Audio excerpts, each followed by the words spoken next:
Scrapbookers, it's Katie Scott, and I am back to scrapbooking my great-great-grandparents. So it's something that I'm going to kind of work into Calvin Ball. I have been,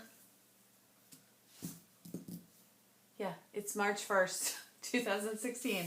And in February I started this series, and I'm halfway through it, of scrapbooking my great-great-grandparents. So we all have 16 great-great-grandparents, whether you know who they are or not. I do have all of their names. I don't have photographs for all of them. So John P. Cunningham is one that I don't have any photographs for, but I know that he's from New Bedford, Massachusetts. So I want to add in this lovely whale. So I think I'm going to add the whale in. I'm thinking like here. Yeah. So I've just taken this piece of, and I'm still working, so this is the first day of Calvin Ball. I'm still working from this summer kit, and fortunately there is a whale in here. And also fortunately I had pulled this earlier today to go into the kit. It's just a studio calico sheet full of different, my cat's going crazy, sorry, different little journaling things. And usually I would cut apart the sheet, but on this one I am going to leave it as is. So let's just maybe put the whale here, and then his name here. Yeah. I think that's the ticket. And I think that will fit.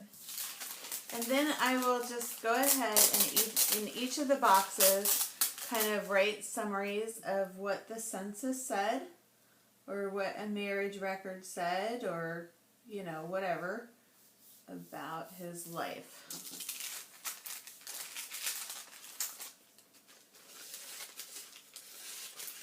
So I had already put this onto wax paper, and in the other, on a lot of the other layouts that in this album, I made the first name extra large, and I decided not to do that on this page. So I'm just going to use these letters, and I've already got them out on these were the same letters that I've used for several, like a million layouts. And so I'm almost getting to the point with these letters, even though I really like them, I would like to use them up, because it's the kind of thing where there's no more O's, there's no more E's, there's no more a lot of different letters, and so I would like to use them up, like kill the letter sticker sheet and then put that in, you know, the bin where all scrapbook products go to die, in my room. Where, you know, it's like a donate bin. And so sometimes I bring that stuff to the art school downtown, or sometimes I give it to like a friend of my kids. My kids aren't really into this. They used to be when they were smaller, but not so much anymore. So his last name was Cunningham, and I ran out of N's, but I just did the U's upside down. So I think that's fine. Okay, Cunningham, yep. So this is going to be like a very flat page, not very embellished. I don't really think it needs, every page needs to be highly embellished. But I just have this nice line of embellishments, and then I have two more little stickers that could be more embellishments. But otherwise I think this layout's just going to be pretty plain.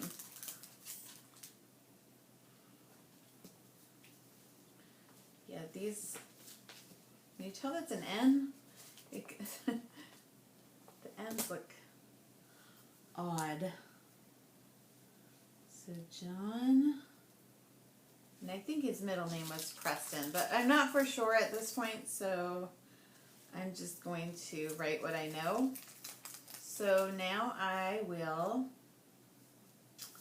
go ahead and write a bunch of stuff down. So I'm just going to pick like random squares, and then I will perhaps embellish some of the other squares depending on how much I have to write. Okay, I'll be back. So that's ta-da so far. Very simple and plain. Hey scrapbookers, so full disclosure, it's the next day. I had planned to get 5 pages done the first day of Calvin Ball, and I didn't. We watched the rest of The Bachelor, and no big surprises there. He sent home the girl that I think is going to be the next Bachelor, Kayla. She was the best catch. I would have married her. And he kept 2 that I wouldn't have kept. And so, who do I think he's going to marry? I don't know. I think he's in trouble no matter what he does. So, yeah.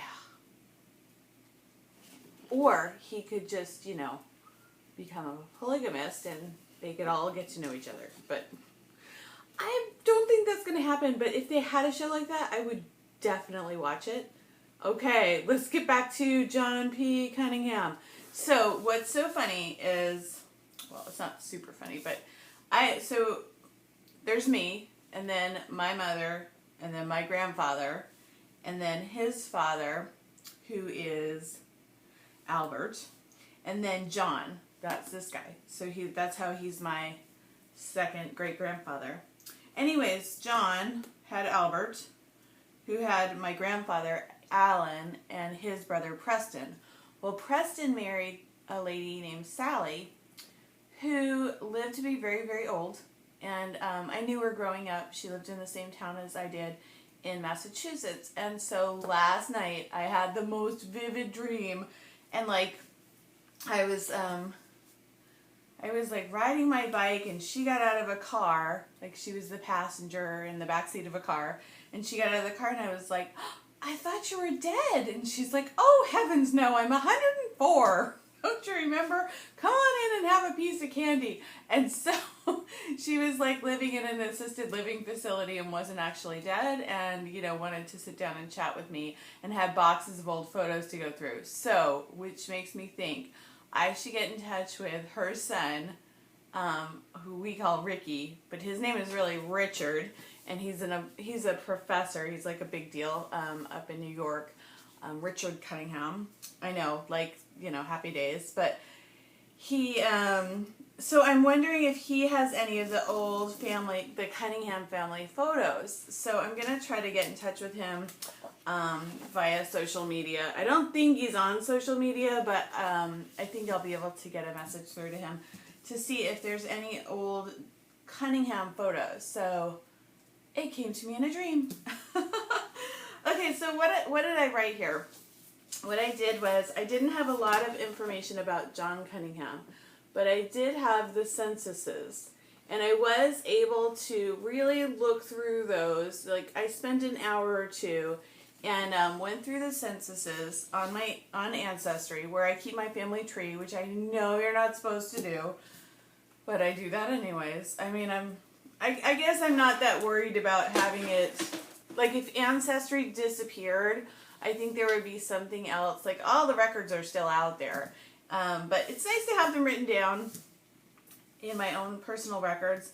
And at some point, I'll get, like, a family tree maker or Roots Magic or whatever it's called and have a family tree of my own. But, honestly, it was something that my dad did, and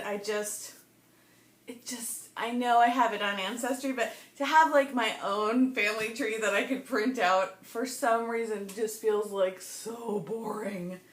I know. I'm the anti-detail genealogist. So, anyways, I've got 1870 census, 1880, 1885 marriage, 1900 census, 1910, 1920, 30, and 40. Now, he died in 1919, and I was able to actually find his gravestone on findagrave.com, and I found that through Ancestry, and it showed where the cemetery is, and I know exactly that, like, I'm sure it's him because I know that cemetery. Anyways, because there's a lot of Cunninghams, even in Massachusetts and even in New Bedford. So to make sure that I'm getting the right John Cunningham, because that's a fairly common name, I had to make sure that like all the people were lining up. So on my Ancestry, like there are so like gajillions of mistakes in my Ancestry tree. But when I go through these, I can fix those mistakes. So I actually had him married to like another lady and 6 more children, and from doing this research I could realize that wasn't the same John Cunningham, so I could then delete that other lady who wasn't really his wife and all those kids. So it just helped me to clean up my Ancestry family tree. So what did I write? I just basically wrote what was on the census. So this one was Fairhaven, Massachusetts, and then his father, John's father, is George, and he's a station engineer. He's 40 years old. The mother is Mary. She's 36. Then there's George W., 17, Ada, 14, Idella, 12, and then John is 8.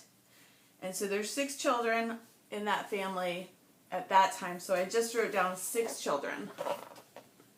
Ta-da. See there. And then in the next box, I just go to the next census. So now we have the 1880 census. This is also in Fairhaven, Massachusetts. George has aged, and I just check to make sure, like, the ages look like, they match up. So George is there, and he's a seaman now, and he's 51. Mary's there, she's 46, so the last time she was 36, so that makes sense. Now, George, Ada, and Idella are no longer there, because at the last census, they were 17, 14, and 12, so now they're like 27, 24, and 22. So they're out of the house. So the oldest child is John, who's this guy, my second great grandfather. He is now 17, and he's a tack cutter. And then underneath him are Fred, Mary, William, Charles, Grace, Mary, and Elsie. And so there's 11 children total because I added in these 3 that had moved out. So that's a lot of kids. I actually think there's not 2 Marys, but there were, so I don't know. There's 2 Marys in this family, and it's on the census, so I don't understand. I looked at it several times, because we have a Mary that's 10 years old and another Mary that's 4 years old. So I'm thinking possibly, maybe, and both of them fit into the time, both of them, like, you get a 17, 12, 10, 8, 5, 5, 4, and 1. So I'm thinking probably that the second Mary is, I don't know why I think this, but I think maybe she's like a niece or, a niece. And maybe they're just taking care of her. Because, they already have like a bazillion children in their house anyway. So why not? I don't know. Okay. So that was John's parents. So then John gets married to, wait for it, this is going to be funny if you've watched my series and remember the names of some of my other ancestors. John marries Isabella. Yeah, apparently John and Isabella were very popular names back then. Let me just pause for a second and I will show you the album so we can see like where we've come thus far. Hold on. Oh, I just turned it on and now I instantly have to sneeze. Sorry. Oh my gosh, I should just start over again, but I'm not going to. We'll keep it real, right? Yeah. Just like I'm across you at the crop, and I'm that annoying person who keeps sneezing. I don't have a cold. I just, so you won't catch it. No, I don't know why. Sometimes I just sneeze for no reason.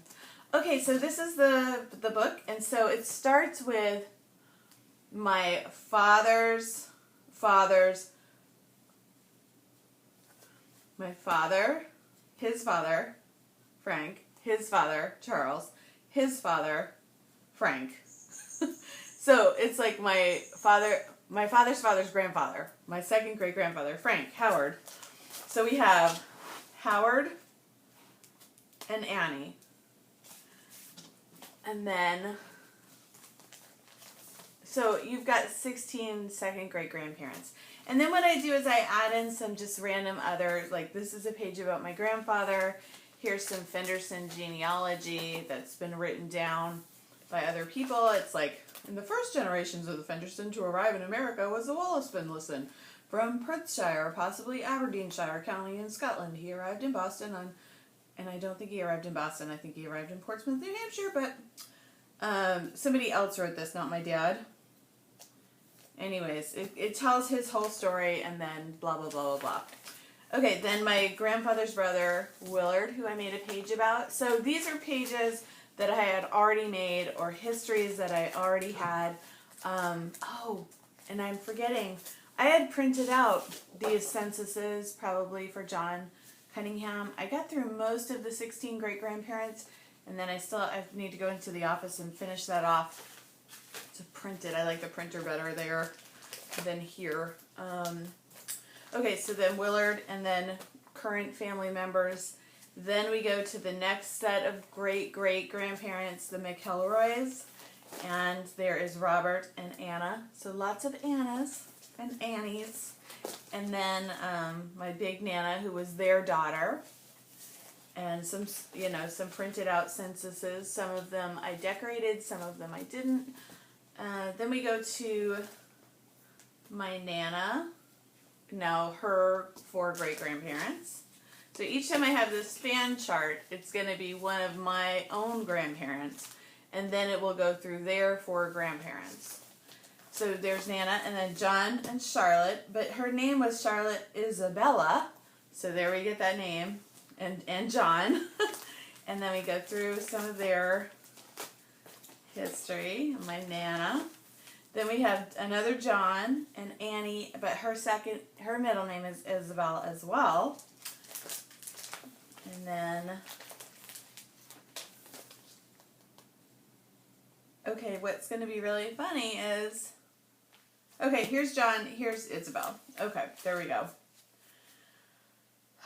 And Isabel, I think, is my connection to Lizzie Borden. This Isabel Durfee McAlpine, because the Durfees and the Bordens, I think, are pretty, they get married. And there's lots of connections there. So, whoops. So I had already, I didn't remember about this when I was making this page, but I had already printed out some things and also put like where he lived, and I actually got his date of death wrong, and so I fixed that in the research. So let me just fix it on this little piece of wax paper now, just so that I don't, if I make another page about him, then, and use this stuff, that it will be correct. So he died in 1919. Here we go. I think I probably trimmed these off a little. Yeah, for some reason when I started, it had been a little while since I made the last page. And then when I went to make this one over here, I just kind of forgot about all this. So I had his date of death wrong. I don't know why. But I did. But I know he died in 1919. Because I have his, a picture of his headstone. So that is going to go onto that page, I think. I was going to tell you something exciting. And I forgot what it was. Sorry. Okay, so these are the printouts from Ancestry. So these are these censuses. So this one is the 1870 census. And if you can just see, it's easier to see on the computer than it is in this printout. So it's actually nice to have it written, like just the relevant information written out. And just that process of writing out the information, like, it just makes you sit with that information and think about it. So I have 1870, 1880, 1900. The 1990 census was burned. So there's a fire, apparently. I've got the marriage record and the 1910 census. Now, he dies in 1919, which means he's not going to be on the 1920 census. So why did I include the 1920, 1930, and 1940 census?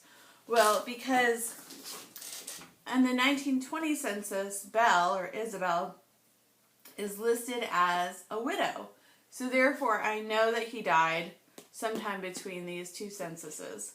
Also, before that, his occupation is a steam fitter. And so I had to research what is a steam fitter. So I'm going to use one of these boxes down here to define what a steam fitter is. It has to do with pipes. But also to bring in the history of New Bedford at that time. So New Bedford was, and that's the historic whaling city. I grew up there, so I just, growing up, I thought every city used to be a whaling city. But no, just New Bedford. That's why I included the whale on this page, even though his job didn't have anything to do with whaling. It just designates he's from New Bedford, or he lived in New Bedford. Ever since he got married, he lived in New Bedford. But I found this New Bedford historical site that, just like I found the one with Harvey, with the other grandparents there was a location, there's a website about the settlement of Harvey, and all the history about that. So there are websites about the history of New Bedford. And one of the things I read in this whole bit is New Bedford becomes the third largest factory town in America at one of these, during the time of John's life. So that's there's lots of building going on. So that kind of goes in with why he was a steam fitter.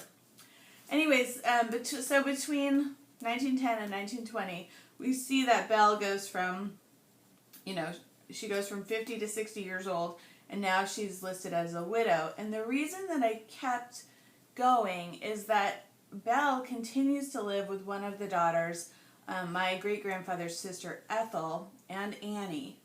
And I've heard stories about Annie because my aunt and my mom knew her growing up. And so then in the 1930 census, Annie is still living, taking care of her mother, I would assume. She's a bookkeeper, and the mother's still living with her.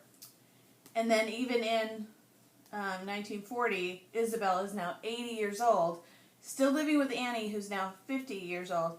And, get it? Wait for it. Annie's lesbian girlfriend, Jewel.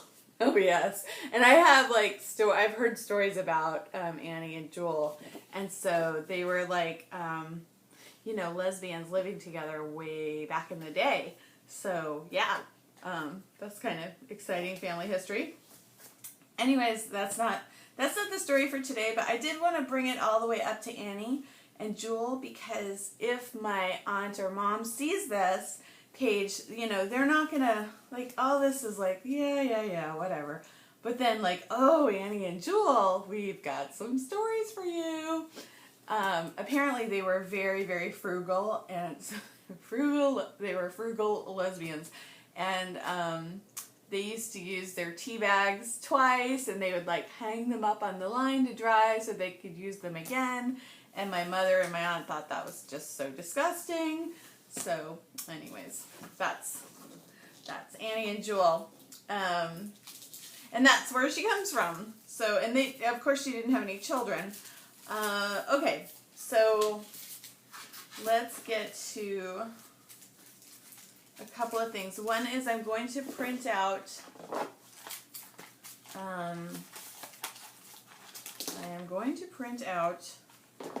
the photos that I found.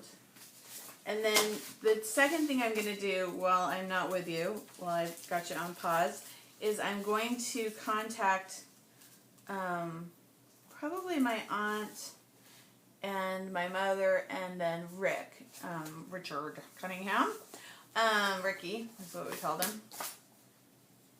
I'm going to contact them to see if they have any old Cunningham family photos. Okay, I'll be back. Hey scrapbookers, I'm back and I've done a little bit of work while I've been gone. So I uploaded the the photo of this layout, and then I put a call out on Facebook to my, let's just see if I can find it, just to show you kind of what I wrote. So I just put the picture up on Facebook, and then I made a comment linking my aunt and my mother and said, tell me anything and everything you know about the Cunningham side. P.S. The 1940 census has 51-year-old Annie living with her 80-year-old mother Isabel and her 35-year-old girlfriend Jewel. Also, do you think Rick might have any old Cunningham photos? I had a vivid dream last night about Aunt Sally. Maybe she was trying to tell me to check in with him. So that's like an easy way if your family isn't like super interested in family history, which mine is like, nobody was like my dad and his dad in terms of you know, being interested in family history, but they're still mildly interested, but not super.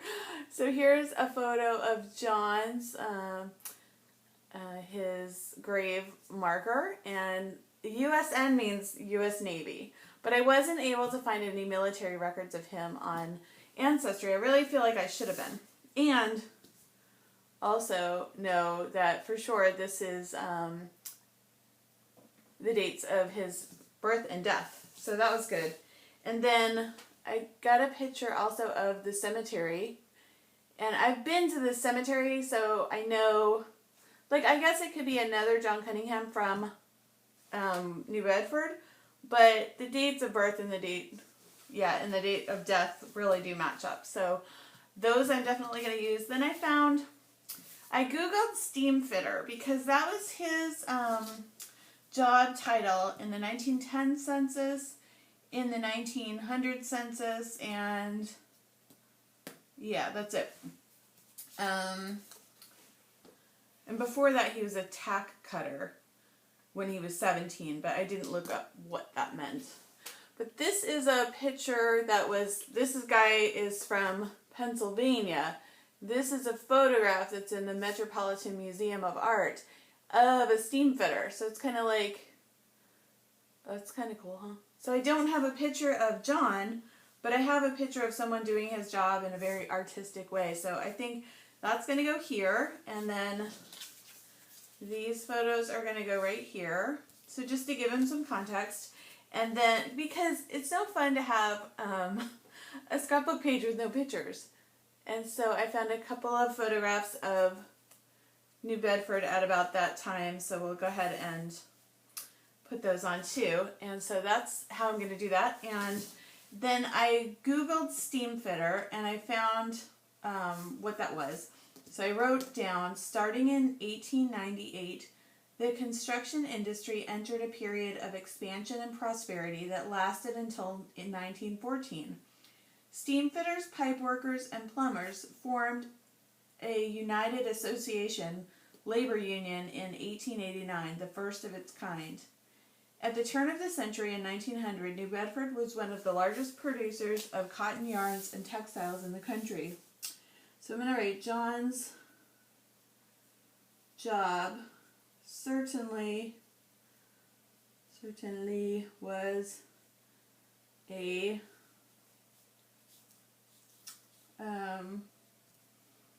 sign of the times in Massachusetts.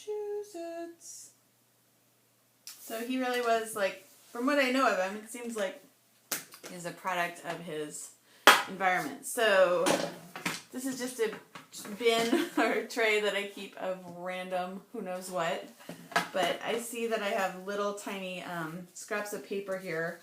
And so let's go ahead and mount some of these photos just so that they stand out a bit more. Here comes the kitty cat. That seems like it needs something else first. Let's do this first. I kind of want white. Here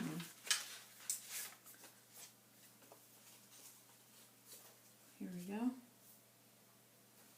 Okay, so I'm just going to go ahead and get these photos mounted, and I shall return. Okay, I'm back. So I've matted those photos. I did like a triple mat on this photo just to make it stand out. I added a little color on these two just to kind of balance out the color from over here. And then on these, just gray. So I think that I should add some sparkle or shine or something to that effect. And let me see what I have. So I've been grabbing, this is my my finishing off.